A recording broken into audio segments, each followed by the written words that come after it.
Hi guys. So ഇന്നത്തെ വീഡിയോയിൽ നമ്മൾ ഡിസ്കസ് ചെയ്യാനായിട്ട് പോകുന്നത് ജോർജ് ബെർണാഡ് ഷാ എഴുതിയിട്ടുള്ള ആംസ് ആൻഡ് ദ മാൻ എന്ന പ്ലേ ആണ്.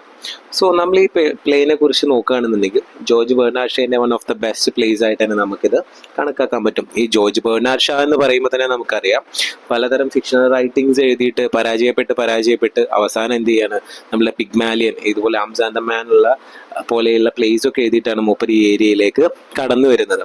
ഫിക്ഷൻസ് എഴുതി എസ്സേസ് എഴുതി നോക്കി, കുറെ ക്രിട്ടിക്കൽ എസ്സേസ് എഴുതി നോക്കി. പക്ഷെ എന്താണ്, ഇതൊക്കെ ഒരു അട്ടർ ഫെയിലിയർ ആയിട്ടായിരുന്നു കണക്കാക്കിയിരുന്നത്. പക്ഷേ നമ്മളെ പ്ലേസിന്റെ ലോകത്തിൽ one of the best figures ആയിട്ട് നമുക്ക് ജോർജ് ബെർണാഡ് ഷാനെ കണക്കാക്കാം. സോ നമ്മൾ when we speak about this arms and the മാൻ, നമ്മൾ ഈ ആംസ് ആൻഡ് ദ മാൻ എന്ന പ്ലേനെ കുറിച്ച് പറയുകയാണെന്നുണ്ടെങ്കിൽ സെർബോ ബൾഗേറിയൻ വാറിന്റെ പശ്ചാത്തലത്തിൽ ഒരുങ്ങിയിട്ടുള്ള ഒരു പ്ലേ ആണ് നമ്മളുടെ ഈ ആംസ് ആൻഡ് ദ മാൻ എന്ന് പറയുന്നത്. അപ്പോൾ നമുക്ക് ഈ പ്ലേയിലേക്ക് ഒന്ന് മൂവ് ചെയ്ത് നോക്കാം. അതിന് മുന്നേ നമുക്ക് ജോർജ് ബെർണാഡ് ഷാനെ കുറിച്ച് ഒന്ന് വായിച്ചു നോക്കാം. George Bernard Shaw was the third and youngest child of George Carlo Shaw and Lucinda Elizabeth Curley Shaw. So technically he belonged to the Protestant ascendancy, the landed Irish gentry, but his impractical father was first a insecure civil servant and then an unsuccessful grain merchant, and George Bernard grew up in an atmosphere in genteel poverty, which to him was more humiliating than being merely poor. അപ്പോൾ അതുകൊണ്ട് തന്നെ ഒരു Protestant വിഭാഗത്തിൽ വിശ്വസിച്ചിരുന്ന ഒരു വിഭാഗമായിരുന്നു നമ്മൾ George Bernard ഷാന്റെ കുടുംബവും മൂപ്പരും എന്ന് പറയുന്നത്. ഓക്കെ, മൂപ്പരുടെ അച്ഛൻ എന്ന് പറയുന്നത് ഒരു ഗ്രെയിൻ മേഴ്ച്ചന്റ് ആയിരുന്നു. അതായത് നമ്മൾ ധാന്യങ്ങൾ കച്ചവടക്കാരെന്ന് പറയാറില്ലേ, ധാന്യങ്ങളുടെ കച്ചവടക്കാരനായിരുന്നു. അതുകൊണ്ട് തന്നെ എന്ത് ചെയ്യാണ്, വലിയ നഷ്ടത്തിലായിരുന്നു മൂപ്പരുടെ ഫാദർ ഓടിക്കൊണ്ടിരുന്നത്. അതുകൊണ്ട് തന്നെ അട്ട പോട്ടിയിലാണ് മൂപ്പരുടെ ജീവിത സാഹചര്യങ്ങൾ മുന്നോട്ട് പോയിട്ടുള്ളത്. ഈ ഗ്രെയിൻ കച്ചവടം ആണെന്നുണ്ടെങ്കിലും 8 നിലയിൽ പൊട്ടിയ ഒരവസ്ഥയിലായിരുന്നു മൂപ്പരുടെ അവസ്ഥ ഉണ്ടായിരുന്നത്. അതുകൊണ്ട് തന്നെ വളരെ ചെറുപ്പത്തിൽ തന്നെ പോവർട്ടിയുടെ അവസ്ഥകളെ കുറിച്ചും കഷ്ടപ്പാടിനെ കുറിച്ചും വളരെയധികം തിരിച്ചറിഞ്ഞ ഒരാളായിരുന്നു ജോർജ് ബെർണാഡ് ഷാ എന്ന് പറയുന്നത്. At first, Shaw was tutored in a clerical uncle and he basically rejected the schools and he attended by age of 16. He was working in a land agent's office. School എന്ന് പറയുന്നത് മൂപ്പര് അധികം importance കൊടുക്കാത്തൊരു കാര്യമായിരുന്നു. Attend ചെയ്തില്ല, പൈസ ഇല്ലായ്മ കൊണ്ടാവാം. ഇതിൻ്റെ ഒരു അങ്കിളുടെ കയ്യിൽ നിന്നാണ് വിദ്യാഭ്യാസമൊക്കെ നേടിയെടുക്കുന്നത്. 16-ാമത്തെ വയസ്സിൽ തന്നെ വർക്ക് ചെയ്യാനായിട്ട് തുടങ്ങുന്നുണ്ട്. ഒരു ക്ലറിക്കൽ ഓഫീസിൽ ലാൻഡ് ഏജന്റ് ആയിട്ടൊക്കെ വർക്ക് ചെയ്യാനായിട്ട് തുടങ്ങുന്നുണ്ട്. His fiction failed അട്ടേർലി.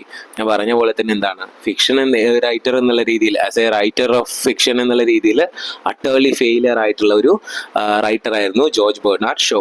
The semi autobiographical and aptly title immaturity publish in 1930 repelled every publisher in London.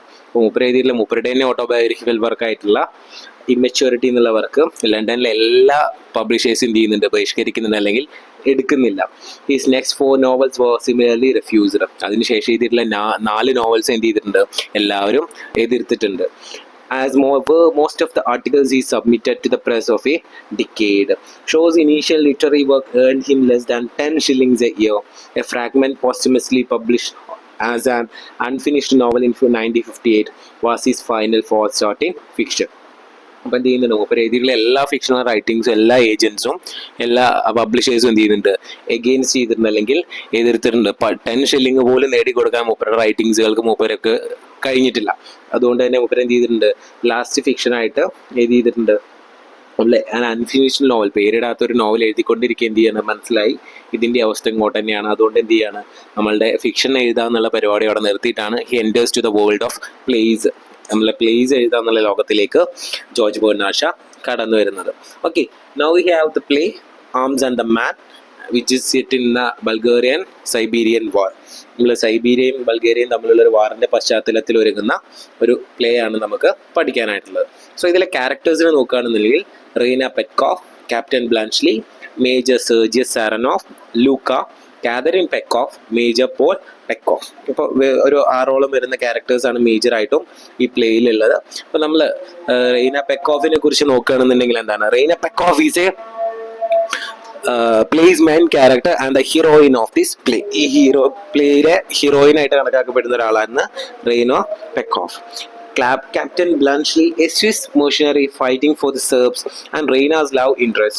Bluntschli is a rationalist who believes in reacting to situations based on facts. ഇപ്പൊ എന്ത് ചെയ്യണം, ഒരു Swiss masonry സെർബ്സിന് വേണ്ടി fight ചെയ്യുന്ന ഒരു Swiss മേഴ്സണറിയാണ് ആര്, like captain Bluntschli എന്ന് പറയുന്നത്. Then next we have Major Sergius Saranoff. റെയ്നയുടെ ഫിയാൻസി അല്ലെങ്കിൽ ഫ്യൂച്ചറിൽ കല്യാണം കഴിക്കാൻ പോകുന്ന ഫിയാൻസിയാണ് ആര്, Sergius Saranoff. And then we have Louka, who is a young servant of the Petkovs. Then we have Catherine Petkov and Major Paul Petkov, who is the parents of our Reina Petkov. These are the 6 major characters in this play. So let's move into the detailed summary of this play. The play begins in the fall of 1885 during the Serbo-Bulgarian War. ഞാൻ പറഞ്ഞു 1885 Serbian Bulgaria വാറിന്റെ പശ്ചാത്തലത്തിലാണ് എന്ത് ചെയ്യുന്നത്, ഈ play നടക്കുന്നത്. Raina, a Bulgarian woman from a wealthy family, learns from her mother Catherine that the Bulgarian cavalry have won a battle against the Serbs. എന്ത് ചെയ്യണം, തുടക്കത്തിൽ തന്നെ നമുക്ക് സെർബിയ ബൾഗേറിയ വാറാണ് കാണുന്നത്. ഇപ്പൊ എന്ത് ചെയ്യുന്നത്, തുടക്കത്തിൽ തന്നെ റെയ്ന അറിയുന്നുണ്ട് ഒരു കാര്യം, ചെവിയിൽ എത്തുന്നുണ്ട്. എന്ത്, അമ്മയായ കാതറിൻ പറയുന്നുണ്ട്, എന്ത്, നമ്മളെ സെർബിയൻ ആർമി എന്ത് ചെയ്തിട്ടുണ്ട്, ബൾഗേറിയൻ ആർമിക്കെതിരെ തോറ്റിട്ടുണ്ട്. നമ്മളെ ബൾഗേറിയയിലെ ഒരു റിച്ച് ഫാമിലിയിലെ മെമ്പറാണ് നമ്മുടെ റെയ്ന എന്ന് പറയുന്നത്. അപ്പൊ റെയ്നയുടെ നാഷൻ എന്ത് ചെയ്തിട്ടുണ്ട്, സെർബിയനെ തോൽപ്പിച്ചിട്ട് സെർബിയക്കെതിരെ വിജയം കൈവരിച്ചിട്ടുണ്ട്. ഇത് പറഞ്ഞുകൊണ്ടാണ് എന്ത് ചെയ്യുന്നത്, നമ്മുടെ ഈ പ്ലേ ബിഗിൻ ചെയ്യുന്നത്. Catherine adds that Sergius, Reina's fiance, was at the head of the charge and was an heroic in his life. He appears in the pictures Reina keeps in her bedroom. അപ്പോൾ Catherine, നമ്മളുടെ അമ്മ പറയുന്നുണ്ട്, Catherine റെയ്നയോട് പറയുന്നുണ്ട്, നമ്മളെ ബൾഗേറിയയുടെ commandant ആയിട്ട് അല്ലെങ്കിൽ നമ്മളെ ലീഡറായിട്ട് അവരെ നയിച്ചത്, സെർബിയൻ ആർമിക്കെതിരെ ജയത്തിലേക്ക് അവരെ നയിച്ചത് ആരാണ്, അവരുടെ ഫിയാൻസി ആയിട്ടുള്ള, റെയ്നയുടെ ഫിയാൻസി ആയിട്ടുള്ള സെർജിയസ് ആണ് എന്ന് പറഞ്ഞിട്ടുണ്ട്. അത്രയും വലിയൊരു ഹീറോ ആയിട്ടാണ് അവനിപ്പോൾ കണക്കാക്കുന്നതൊക്കെ എന്ന് പറഞ്ഞിട്ട് റെയ്നയോട് അമ്മ സംസാരിക്കുന്നുണ്ട്. അപ്പോൾ നമുക്ക് എന്ത് കാണാം, റെയ്ന ഒരു സെർജിയസിന്റെ ഒരു ഫോട്ടോ താങ്കളുടെ റൂമിൽ എന്ത് ചെയ്യുന്നുണ്ട്, കീപ്പ് ചെയ്യുന്നുണ്ട്, ഫിയാൻസി എന്നുള്ള രീതിയിൽ. Luca, their servant, enters and warns Catherine and Reina that escaped Serbs fleeing the battlefield might be in the area, seeking refuge in the house of Bulgarian families. അപ്പൊ അവരിങ്ങനെ ഈ വാറിനെ കുറിച്ച് സംസാരിച്ചുകൊണ്ടിരിക്കുമ്പോൾ ഇതില് ബൾഗേറിയന്റെ വിജയത്തെക്കുറിച്ചും തന്റെ മരുമോനെ കുറിച്ചൊക്കെ സംസാരിക്കുമ്പോഴാണ് ലൂക്ക എന്ന് പറഞ്ഞ ലേഡി സെർവന്റ് അങ്ങോട്ടേക്ക് കടന്നു വരുന്നത്. എന്നിട്ട് അവരോട് പറയുന്നുണ്ട്, സെർബിയൻ ആർമിയിൽ തോറ്റോടിയ സെർബിയൻ ആർമിയിലെ പടയാളികൾ എന്ത് ചെയ്യുന്നുണ്ട്, ചിതറി ഓടിയിട്ടുണ്ട്, അവർ ഇവിടെ എവിടെയൊക്കെ ആയിട്ട് ഓടി നടക്കുന്നുണ്ട്. അപ്പൊ ഏത് വേണം എന്ത് ചെയ്യാം, അവർ നമ്മളെ വീട്ടിലേക്ക് കടന്നു വരാം. അതുകൊണ്ട് എന്ത് ചെയ്യാം, നമ്മൾ ജനലും വാതിലുകളൊക്കെ അടച്ചിടാം. ജനലും വാതിലൊക്കെ തുറന്നിട്ട് എന്ത് ചെയ്യും, അവർ നമ്മുടെ വീട്ടിൽ കയറിയിട്ട് നമ്മളെ അപായപ്പെടുത്താൻ, ഇവിടെ ഒളിച്ചിരിക്കാനൊക്കെ കാരണമാവുന്നിട്ട് സെർവന്റ് എന്ത് ചെയ്യുന്നുണ്ട്, ഇവരോട് വാൺ ചെയ്യുന്നുണ്ട്. ഒരു ഭീഷണിയുടെ സ്വരത്തിലല്ല, ഒരു വാർണിംഗ് എന്നുള്ള രീതിയിൽ കൊടുക്കുന്നുണ്ട്. Reina is not worried and chooses to keep her window unlocked. In the night, a man enters the room through the unlocked window and says he will kill Reina if she makes a noise. ഇപ്പൊ എന്ത് ചെയ്യുന്നുണ്ട്, ലൂക്ക വന്ന് പറയുന്നുണ്ട്, ഡോറുകളും ജനലുകളൊക്കെ അടച്ചിടണം, അല്ലെങ്കിൽ Siberian ആർമിയിലെ തോറ്റ Siberian ആർമിയിലെ ആളുകൾ വന്നിട്ട് നമ്മളുടെ വീട്ടിലേക്ക് കയറുന്നൊക്കെ ലൂക്ക പറയുന്നുണ്ട്. പക്ഷെ റെയ്ന അതൊന്നും മൈൻഡ് ചെയ്യുന്നില്ല. അവൾ എന്ത് ചെയ്യുന്നുണ്ട്, സാധാരണ പോലെ തന്നെ അവളുടെ ജനലും വാതിലുകളും റൂമിന്റെ ഒക്കെ തുറന്നിടുന്നുണ്ട്. പക്ഷെ എന്താണ്, ഒരു സൈബീരിയൻ ആർമിയിൽ പെട്ട ഒരാൾ എന്ത് ചെയ്യുന്നുണ്ട്, രാത്രി ഇവളുടെ റൂമിലേക്ക് കടന്നു കയറുന്നുണ്ട് അഭയം പ്രാപിക്കാനായിട്ട്. എന്നിട്ട് എന്ത് ചെയ്യുന്നുണ്ട്, അവളെ ഭീഷണിപ്പെടുത്തുന്നുണ്ട്. എന്ത് പറഞ്ഞിട്ട്, ഞാൻ ഇവിടെ ഉള്ളതായിട്ട് ആരോടെങ്കിലും നീ പറഞ്ഞു കഴിഞ്ഞാൽ ഞാൻ നിനക്ക് കൊന്നു കളയുന്നൊക്കെ പറഞ്ഞിട്ട് നമ്മളെ റെയ്നയെ അവൻ ഭീഷണിപ്പെടുത്തുന്നുണ്ട്. The man is Swiss and an escaped soldier fighting as a mercenary for the Serbian. ഇപ്പോൾ സ്വിസ് ആർമിയിൽ പെടുന്ന ഒരു രക്ഷപ്പെട്ട എന്താണ്, ഒരു ആർമി സോൾജറാണ് ഇപ്പോൾ റെയ്നയുടെ റൂമിൽ അഭയം പ്രാപിക്കാനായിട്ട് അവളെ ഭീഷണിപ്പെടുത്തിക്കൊണ്ടിരിക്കുന്നത്. അവൻ എന്ത് ചെയ്യാണ്, സെർബിയൻസിന്റെ വേണ്ടി ഫൈറ്റ് ചെയ്തിട്ട് അതിൽ നിന്ന് ചിതറിയോടിയ സോൾജേഴ്സിൽ ഒരാളാണ്.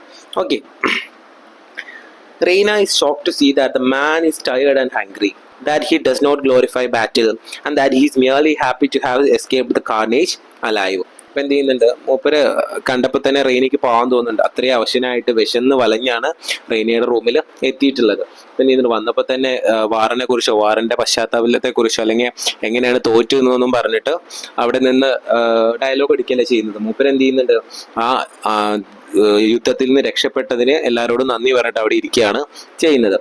Okay, Reina helps him hide behind a curtain just as Catherine, Luca and the Bulgarian officer enter the room to search of any Serbs who might be hiding in the area. ഇപ്പം എന്ത് ചെയ്യുന്നുണ്ട്, റെയ്ന എന്ത് ചെയ്യുന്നുണ്ട്, പെട്ടെന്ന് അവനെ നമ്മളുടെ Serbian ആർമിയിലുള്ള soldier ഒരു കേർട്ടന്റെ പിന്നിൽ ഹൈഡ് ചെയ്യുന്നുണ്ട്. ആ സമയത്താണ് എന്ത് ചെയ്യുന്നത്, നമ്മളുടെ കാതറിനും ലൂക്ക സെർവന്റും എന്ത് ചെയ്യുന്നുണ്ട്, ഒരു ബൾഗേറിയൻ ഓഫീസറും കൂടെ റൂമുകളൊക്കെ ചെക്ക് ചെയ്യാൻ വേണ്ടി എത്തുന്നത്.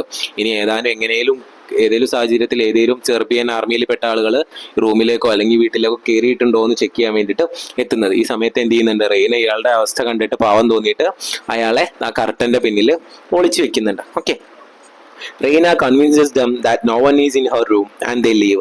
Reina gives the man chocolate creams which she keeps in a box in her room and is shocked to hear that the man has no ammunition for his pistol and he normally only keeps candies in his pockets. അപ്പം എന്ത് ചെയ്യുന്നുണ്ട്, ഇവർ search ചെയ്യാനായിട്ട് വന്നപ്പോൾ റെയ്ന പറയുന്നുണ്ട് എൻ്റെ റൂമിൽ ആരുമില്ല, എവിടെ നിന്ന് പൊയ്ക്കോളൂ എന്നിട്ട് അവരെ തിരിച്ചയക്കുന്നുണ്ട്. ഇവൻ്റെ അവസ്ഥ കണ്ടിട്ട് പാവം തോന്നിയിട്ടാവാം. പിന്നെ എന്ത് ചെയ്യുന്നുണ്ട്, ഇവൻ്റെ വിശപ്പിൻ്റെ അവസ്ഥ കണ്ടിട്ട് എന്ത് ചെയ്യുന്നുണ്ട്, തൻ്റെ കയ്യിലുണ്ടായിരുന്ന ക്രീമും ചോക്ലേറ്റും ഒക്കെ ഈ സോൾജർക്ക് കൊടുക്കുന്നുണ്ട്. അപ്പോൾ മൂപ്പര് പറയുന്നുണ്ട് എന്തുകൊണ്ടാണ് മൂപ്പര് തോൽക്കാൻ കാരണം. അപ്പോൾ പറയുന്നുണ്ട് എന്ത്, മൂപ്പരുടെ കയ്യിൽ അമ്മുനീഷൻ, അതായത് ബുള്ളറ്റ്സ് ഉണ്ടല്ലോ, തോക്കിൻ്റെ ബുള്ളറ്റ്സ് തീർന്നു പോയതുകൊണ്ടാണ് മൂപ്പര് ഇതിൽ തോറ്റോടിയിട്ട് അല്ലെങ്കിൽ തിരിഞ്ഞോടേണ്ടി വന്നത് എന്ന് പറയുന്നുണ്ട്. മൂപ്പരുടെ കയ്യിൽ എന്തേ ഉള്ളൂ, ഇനി സ്വീറ്റ്സും കാൻഡീസ് മാത്രമേ ഉള്ളൂ പോക്കറ്റിൽ, ബുള്ളറ്റ്സ് തീർന്നു പോയിട്ടുണ്ട്. Okay, the man argues that the Sergius cavalry charge against Serbs was foolish and succeeded only by sheer luck. അപ്പോൾ എന്ത് ചെയ്യുന്നുണ്ട്, നമ്മളെ സോൾജർ പറയുന്നുണ്ട് വെറും ലക്ക് കൊണ്ട് മാത്രമാണ് ബൾഗേറിയൻ ആർമി ജയിച്ചത്, അവരുടെ ഈ മുന്നേറ്റം എന്ന് പറയുന്നത് ഭയങ്കര പൊട്ടത്തരമായിരുന്നു, അല്ലെങ്കിൽ അത്ര വലിയ കാര്യമായിട്ടൊന്നല്ല എനിക്ക് തോന്നിയെന്ന് നമ്മളെ റെയ്നയോട് എന്ത് ചെയ്യുന്നുണ്ട് ഈ സെർബിയൻ ആർമിയിലെ സോൾജർ പറയുന്നുണ്ട്. The Serbs had machine guns but were given the wrong ammunition by accident and therefore could not mow down Sergius and his men. അപ്പോൾ ഞങ്ങൾ തോറ്റുപോകാൻ കാരണം എന്ന് പറയുന്നത് എന്തായിരുന്നു, ഞങ്ങൾക്ക് തന്ന തോക്കിന് പറ്റിയ ഉണ്ടയായിരുന്നില്ല ഞങ്ങളുടെ കയ്യിലുണ്ടായിരുന്നത്, ഞങ്ങൾ ഗണ്ണിൽ ഉപയോഗിക്കാൻ പറ്റിയ ഉണ്ടയല്ല ഞങ്ങൾക്ക് തന്നിരുന്നത്, അതുകൊണ്ട് ഞങ്ങൾക്ക് എന്ത് ചെയ്യാൻ പറ്റില്ല, ഫയർ ചെയ്യാൻ പറ്റില്ല, അതുകൊണ്ടാണ് ഞങ്ങൾക്ക് തോറ്റോടേണ്ടി വന്നത്, അല്ലാതെ ഞങ്ങളുടെ കഴിവുകേടുണ്ടല്ല എന്ന് റെയ്നയോട് എന്ത് ചെയ്യുന്നുണ്ട് ഈ സോൾജർ പറയുന്നുണ്ട്. Okay, Reina agrees to help the man escape later that night, though she rebukes him for making fun of her fiancé Sergius. The man sleeps as Reina enlists Catherine help, and when Reina and Catherine return, they allow the man to rest since he has not slept for days. ഇപ്പം എന്ത് ചെയ്യുന്നുണ്ട്, റെയ്ന അവനെ അവിടുന്ന് പുറത്തു കിടക്കാൻ സമ്മതിക്കുക അല്ലെങ്കിൽ സഹായം ചെയ്യാന്നൊക്കെ സമ്മതിക്കുന്നുണ്ട്. പക്ഷെ എന്ത് ചെയ്യുന്നുണ്ട്, തൻ്റെ പടയാളികളെയും തൻ്റെ ഫിയാൻസേനെയൊക്കെ കുറ്റം പറയുന്നതിന് അവനെ ശരിക്കും ശകാരിക്കുകയൊക്കെ ചെയ്യുന്നുണ്ട്. എന്ത് ചെയ്യുന്നുണ്ട്, ഈ കാര്യം എന്നിട്ട് അമ്മയോട് പതുക്കെ പോയിട്ട് റെയ്ന പറയുന്നുണ്ട്. അവരെന്ത് ചെയ്യുന്നുണ്ട്, ആ ഒരു ദിവസം അവനവിടെ ഉറങ്ങാൻ വേണ്ടി സമ്മതിക്കുന്നുണ്ട്. ഓക്കെ, അവനെ റെസ്റ്റ് ചെയ്യാൻ വേണ്ടി കൊടുക്കണം, അവൻ്റെ അവസ്ഥയും കഷ്ടപ്പാടും ഒക്കെ കണ്ടപ്പോൾ. ഓക്കെ, എന്നിട്ട് അമ്മ എന്ത് ചെയ്യുന്നുണ്ട്, അമ്മയും മകളും കൂടെ അവനവിടെ അഭയം കൊടുക്കുകയാണ് ഒരു ദിവസത്തിന്. ഓക്കെ, ഇവിടെയാണ് ഫസ്റ്റ് ആക്ട് എൻഡ് ചെയ്യുന്നത്. The second act begins in the garden of the same house, though it is now spring of 1886. നമ്മളെ ഫസ്റ്റ് ആക്ട് കഴിഞ്ഞു, ഇനി ആ സംഭവമൊക്കെ കഴിഞ്ഞിട്ട് കുറേ കാലം കഴിഞ്ഞ് 1886 ആയിട്ടുണ്ട് ഇപ്പോൾ കാലം. നമ്മളുടെ ഇവരുടെ മാൻഷനിലെ റെയ്നയുടെ വീടിൻ്റെ പൂന്തോട്ടത്തിലാണ് അടുത്ത സീന് നടക്കുന്നത്, അല്ലെങ്കിൽ അടുത്ത ആക്ട് തുടങ്ങുന്നത്. Okay, Louka is engaged to the house heads male servant. Louka എന്ത് ചെയ്യുന്നുണ്ട്, നമ്മളുടെ അവിടുത്തെ മെയിൽ സെർവൻറ്റ് അവിടെ ഉണ്ടായിരുന്ന വേറൊരു സെർവൻറ്റിൻ്റെ എൻഗേജ്മെൻറ്റ് എന്ത് ചെയ്യുന്നുണ്ട്, ലൂക്കയുടേത് കഴിഞ്ഞിട്ടുണ്ട്. അവിടെയുള്ള എന്ത് ചെയ്യുന്നുണ്ട്, ഒരു വേറൊരു ബോയ് സെർവൻ്റ് ഉണ്ടായിരുന്നു, അയാളായിട്ട് എന്ത് ചെയ്തിട്ടുണ്ട്, ലൂക്കയുടെ നമ്മൾ ഈ ലേഡി സെർവൻറ്റിൻ്റെ എൻഗേജ്മെൻറ്റ് ഫിക്സ് ചെയ്തിട്ടുണ്ട്. അവൻ്റെ പേരായിരുന്നു Nicola. Louka tells Nicola that he will never be more than a servant and then she has higher aspirations. അപ്പോൾ ലൂക്ക അപ്പം തന്നെ പറയുന്നുണ്ട്, ഞാൻ നിന്നെ പോലെ അത്ര വലിയൊരു സെർവൻ്റ് ഒന്നും ആയിരിക്കില്ല, എനിക്ക് അതിനേക്കാൾ വലിയ സ്ഥാനമാണ് ഈ ഫാമിലിയിലുള്ളത്, നിന്നേക്കാൾ ഉയർന്ന പോസ്റ്റിലാണ് ഞാൻ ഇരിക്കുന്നതെന്നൊക്കെ പറഞ്ഞിട്ട് ലൂക്ക തൻ്റെ ഫിയാൻസേനോട് അല്ലെങ്കിൽ നിക്കോളയോട് സംസാരിക്കുന്നുണ്ട്. Okay, Luca tells him she knows many secrets of the Petkov family and Nicola says that he does too, but would never blackmail his masters. അപ്പോൾ ഒന്ന് പൊക്കിയടിക്കാന്നുള്ള രീതിയിൽ ലൂക്ക പറയുന്നുണ്ട്, എനിക്ക് ഈ ഫാമിലിയിലെ പല സീക്രട്ടും നിനക്കറിയാത്ത പല കാര്യങ്ങളും ഈ ഫാമിലിനെ കുറിച്ച് എനിക്കറിയാം. അപ്പോൾ നിക്കോള പറയുന്നുണ്ട്, എനിക്കും അറിയാം പല കാര്യങ്ങളും ഇവരെ കുറിച്ച് സീക്രറ്റ്സ്, ഞാൻ നിന്നെ പോലെ ആരോടും പറഞ്ഞു നിൽക്കാറില്ല എന്നൊക്കെ പറഞ്ഞിട്ട് നമ്മളുടെ ലൂക്കയെ തിരിച്ചും കളിയാക്കുന്നുണ്ട്. Okay, Major Petkoff the head of the family returns from the war. നമ്മളെ റെയ്നയുടെ അച്ഛൻ എന്ത് ചെയ്തിട്ടുണ്ട്, ഈ വാറൊക്കെ കഴിഞ്ഞിട്ട് വീട്ടിലേക്ക് തിരിച്ചു വന്നിട്ടുണ്ട്. He reports Catherine that Sergius will never receive the military promotion Sergius craves because Sergius has no command of military strategy. അപ്പോൾ വന്ന ഉടനെ തന്നെ മരുമോനെ കുറ്റം പറയാണ് ആര്, നമ്മളുടെ പെറ്റ്കോഫ്. എന്ത് ചെയ്യുന്നുണ്ട്, നമ്മളെ സെർജിയസ് വിചാരിക്കുന്ന പോലെ അവന് അങ്ങനെ പ്രൊമോഷനോ സ്ഥാനക്കയറ്റോ ഒന്നും ലഭിക്കാൻ പോകുന്നില്ല. കാരണം അവൻ ചെയ്ത പ്ലാനുകൾ അവന് ലക്ക് കൊണ്ടാണ് ജയിച്ചതെന്ന് അവർക്ക് മനസ്സിലായി. അവർ പറയുന്നുണ്ട് എന്ത്, അവൻ്റെ പ്ലാൻ കൊണ്ടൊന്നല്ല ബൾഗേറിയൻ ആർമി ജയിച്ചത്, അവനെന്താണ് ഒരു സ്ട്രാറ്റജി, ഒരു പ്ലാനിങ്ങും ഇല്ല, ഒരു തന്ത്രവും മന്ത്രവും ഒന്നും അറിയില്ല, വെറും ലക്ക് കൊണ്ടാണ് അവൻ ഇത് ജയിച്ചത്. അതുകൊണ്ട് തന്നെ എന്ത് ചെയ്യില്ല, അവന് പ്രൊമോഷൻ ഒന്നും കിട്ടാൻ പോലാണ് മേജർ പെറ്റ്കോഫ് അവിടെ വന്നിട്ട് തൻ്റെ ഭാര്യയോടും റെയ്നയോടും പറയുന്നുണ്ട്.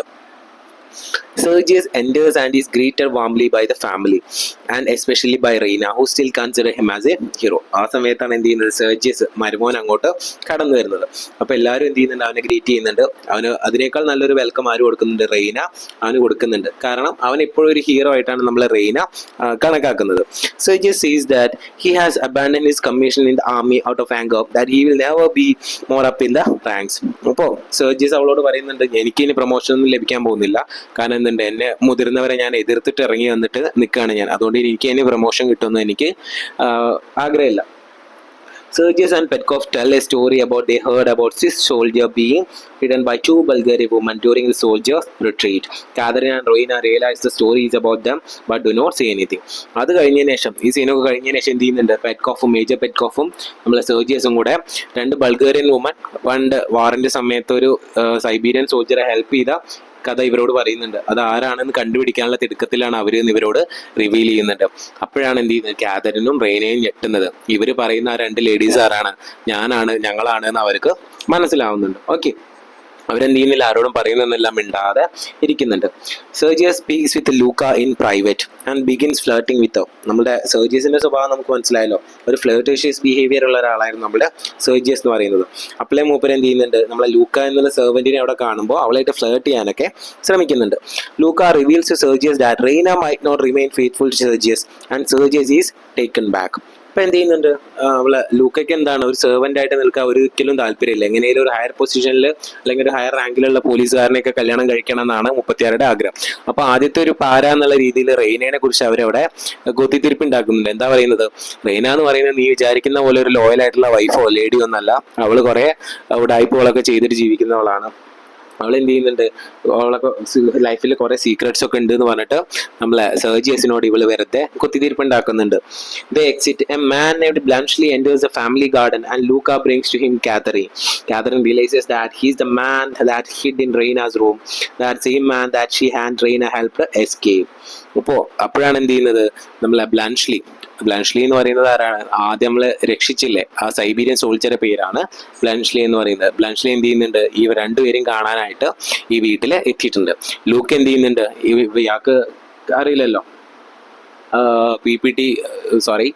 എന്ത് ചെയ്യുന്നുണ്ട്, റെയ്നയെ കാണിക്കാൻ വേണ്ടിയിട്ട് ലൂക്ക ഇവനെ നമ്മളുടെ ബ്ലാൻഷ്ലിനെ കാതറിന്റെ റെയ്നയുടെ അടുത്തേക്ക് ഇവരെ കൊണ്ടുപോകുന്നുണ്ട്. അപ്പൊ ഇവനെ കാണുമ്പോൾ തന്നെ ഇവർക്ക് മനസ്സിലാവുന്നുണ്ട് എന്ത്, ഇവൻ ഞങ്ങളന്ന് ഒളിപ്പിച്ചു വെച്ചേ ആ പട്ടാളക്കാരാണ്, ഇവൻ എന്തിനാ ഇവിടെ വന്നെന്നൊക്കെ ഇവര് ശ്രദ്ധിക്കുന്നുണ്ട്. Catherine worries that Sergius and Petkov were conferring on military plans in the library might encounter an soldier. അപ്പോഴാണ് കാതറിന് പേടിയാവുന്നത്. പെറ്റ്കോഫും സെർജിയസും ഓൾറെഡി അവിടെ ഉണ്ട്, എങ്ങാനും ഇവൻ അവരെ കണ്ടാലോ എന്ന് വിചാരിച്ചിട്ട് ഇവർക്ക് പേടിയാവാൻ തുടങ്ങുന്നുണ്ട്. Okay, Sergius and Petkoff have no idea about the story they heard about the soldier being helped by two Bulgarian woman involves Petkoffs. അപ്പോൾ നമ്മളെ സെർജിയസിനും പെറ്റ്കോഫിനും മേജർ പെറ്റ്കോഫിനൊന്നും ആരാന്നൊന്നും അറിയില്ല. ആരാണ് രണ്ട് ലേഡീസ് അവരെ ഹെൽപ്പ് ചെയ്തു എന്ന് അറിയാം, ഒരു സൈബീരിയൻ സോൾജറെ. പക്ഷെ അത് ആരാണ് ഇവരെ ഹെൽപ്പ് ചെയ്ത രണ്ട് ലേഡീസ് എന്നുള്ള കാര്യമൊന്നും ഈ രണ്ടാൾക്കാർക്കും അറിയില്ല. അപ്പൊ ഇത് അവരെങ്ങാനും അറിഞ്ഞാലോ എന്നുള്ള പേടിയിലാണ് ആര് ജീവിക്കുന്നത്, നമ്മളുടെ സെർജിയസും കാതറിനും റെയ്നയും ഇരിക്കുന്നത്. പെട്ടെന്ന് ഇവനെയും കൂടെ കാണുമ്പോൾ ചെയ്യുമ്പോൾ അവരെന്ത് ചെയ്യുന്നുണ്ട്, ആകെ പരിഭ്രാന്തിയാവുന്നുണ്ട്. Bluntschli has come to return Major Petkov's court that Catherine and Reina led him to escape. Bluntschli എന്തിനാ വന്നിട്ടുള്ളത്, അന്ന് ആ രാത്രി അവന് രക്ഷപ്പെടാനായിട്ട് കൊടുത്തിരുന്ന ഒരു കോട്ട് കൊടുത്തിരുന്നു. ആ തണുപ്പിൽ രക്ഷപ്പെടാനായിട്ട് നമ്മളെ മേജർ പെറ്റ്കോഫിന്റെ ഒരു കോട്ടായിരുന്നു കാതറിനും റെയ്നയും കൊടുത്തിട്ടുണ്ടായിരുന്നത്. അപ്പൊ അന്ന് കൊടുത്ത ആ കോട്ട് ഇന്ന് റിട്ടേൺ അല്ലെങ്കിൽ തിരിച്ചു കൊടുക്കാൻ വേണ്ടിയിട്ടാണ് നമ്മളെ ബ്ലൻഷ്ലി ഇന്ന് എത്തിയിട്ടുള്ളത്. Raina is so happy to see him that she blurts out chocolate cream soldier when she walks in the room only to recover herself and blame her outburst. അപ്പം എന്ത് ചെയ്യുന്നുണ്ട്, നമ്മളെ ബ്ലൻഷ്ലിനെ കാണുമ്പോൾ ഓൾറെഡി ഫിയാൻസിയിലെ സെർജീസ് അവിടെ ഉണ്ട്, പക്ഷെ ഇവനെ കാണുമ്പോൾ ഇവർക്ക് ഒരു പ്രത്യേക സന്തോഷം, ഒരു ഇളക്കമൊക്കെ നമുക്ക് കാണാൻ പറ്റും. അവൻ എന്ത് ചെയ്യുന്നിരിക്കുന്നത്, ഐസ്ക്രീം മാൻ എന്ന് വിളിക്കുന്നുണ്ട്. ദ ചോക്ലേറ്റ് ക്രീം സോൾജർ എന്ന് വിളിക്കുന്നുണ്ട്. അന്ന് ആ രാത്രിയിൽ തൻ്റെ കയ്യിലുണ്ടായിരുന്ന ചോക്ലേറ്റും ക്രീമും ഒക്കെ റെയ്ന കൊടുക്കുന്നുണ്ട്. അതുകൊണ്ടാണ് അവൻ ആ പേര് വിളിച്ചിട്ട് അവള് അഭിസംബോധന ചെയ്യുന്നത്.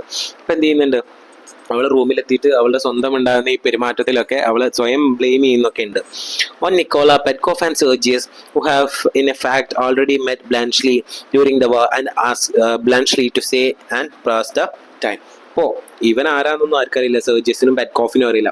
പെട്ടെന്ന് ഇവനെ കണ്ടപ്പോൾ ഇവനൊരു സോൾജർ ആണെന്ന് കരുതിയിട്ട് എന്ത് ചെയ്യുന്നുണ്ട്, അവരോടൊപ്പം കുറച്ച് സമയം ചെലവഴിക്കാനും സംസാരിക്കാനൊക്കെ സെർജിയസ് ബ്ലാൻഷ്ലിയോട് പറയുന്നുണ്ട്. So this is the end of second act and now we are moving to the final and third act of the play. The various tensions of the play thus far exposed. ഈ play സെക്ഷനിലാണ് എന്ത് ചെയ്യുന്നത്, ഇതിലെ ടെൻഷൻസും അതേപോലെ തന്നെ major ഇമ്പാക്ട്സും ഒക്കെ നടക്കുന്നത്. Louka tells Sergius that the man with whom Reina is in love is Blanchely. അപ്പോൾ എന്ത് ചെയ്യുന്നുണ്ട്, ലൂക്ക അടുത്തൊരു ബോംബിട്ട രീതിയിൽ എന്ത് പറയുന്നുണ്ട്, ലൂക്ക പറയാണ് റെയ്നയ്ക്ക് എന്താണ് ബ്ലൻഷ്ലി എന്ന് പറഞ്ഞ സോൾജർ, സൈബീരിയൻ സോൾജർ ആയിട്ട് വേറൊരു ബന്ധമുണ്ട്, അവൻ എന്ത് ചെയ്യുക, അവർക്ക് എന്താണ് അവനെ ഭയങ്കര ഇഷ്ടമാണെന്ന് നമ്മൾ സെർജിയസിനോട് പോയിട്ട് ആര് പറയുന്നുണ്ട്, ലൂക്ക പറയുന്നുണ്ട്. Sergius challenges Bluntschli to a duel because of this, but Bluntschli explains his way out of it.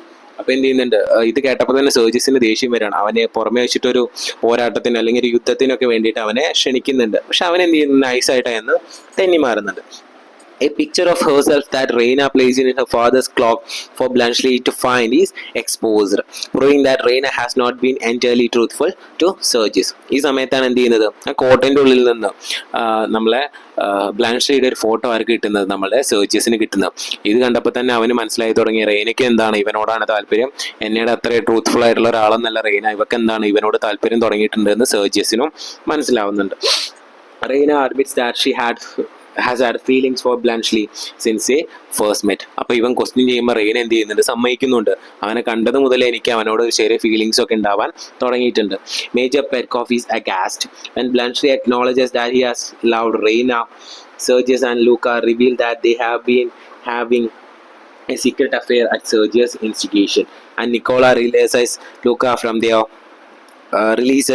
Luca from their engagement. Blanchely, whose father has just died, has come into a great deal of money. അപ്പോൾ എന്ത് ചെയ്യാണ്, ഈ സമയത്താണ് major ഇമ്പാക്റ്റുകളൊക്കെ നടക്കുന്നത്. അപ്പോഴാണ് എന്ത് ചെയ്യുന്നത്, നമ്മളെ സെർജിയസ് മനസ്സിലാക്കുന്നത് റെയ്നയ്ക്ക് നമ്മളെ ബ്ലാൻഷ്ലി ആയിട്ടൊരു ലവ് അഫെക്ഷൻ ഉള്ളതൊക്കെ.